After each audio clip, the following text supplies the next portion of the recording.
அஸ்ஸலாமு அலைக்கும். ஒரு குட்டி மினி விளாக் பார்க்கலாமா? நேத்து நைட்டு டின்னருக்கு பார்த்தீங்கன்னா, இந்த ஹாட் பாக்ஸில சுட சுட சப்பாத்தி, அதுக்கப்புறம் இதில பார்த்தீங்கன்னா, இந்த ஹாட் பாக்ஸில ஹஸ்பண்ட்காக வீட் பரோட்டா தான் லேயர் மாரி செஞ்சிருந்தோம். அதுக்கப்புறம் எப்பவும் போல ஒயிட் ரைஸ் சுட சுட ஒயிட் ரைஸ் தான் செஞ்சிருந்தோம். அப்படியே வரும்போது ஹஸ்பண்ட் ஆஃபீஸ்லேருந்து வரும்போது மட்டன் ஹலீம் வாங்கிட்டு வந்திருந்தாங்க. ரொம்பவே நல்லா இருந்துச்சு. இது கூட இதுவுமே சூடு ஆறிச்சு. ஸோ அதுவுமே சூடு பண்ணி எடுத்துக்கிட்டேன். இது பார்த்தீங்கன்னா, வீட்ல செஞ்சது தான்.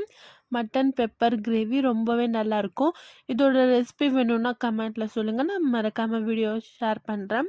இது பார்த்தீங்கன்னா, தால் தான். ஒயிட் ரைஸ்க்காக நேற்று நைட்டு நம்ம வீட்டில் இதுதான் டின்னர். அதுக்கப்புறம் கீயுமே இருந்துச்சு. அதுக்கப்புறம் எப்பவும் போல் டின்னர் சாப்பிட்டதுக்கப்புறம் ஏதாச்சும் ஸ்வீட் சாப்பிடுவோம் நாங்கள். அதுக்காக பார்த்தீங்கன்னா, ரபடி வாங்கிட்டு வந்தேன். ரபடி ஜிலேபி தான் ரொம்பவே நல்லாயிருக்கும். நீங்களும் சாப்பிட்டுருக்கீங்களான்னு சொல்லிட்டு மறக்காம கமெண்ட்டில் ஷேர் பண்ணுங்கள். வீடியோ பிடிச்சிருந்தா லைக் அண்ட் சப்ஸ்கிரைப். பாய்.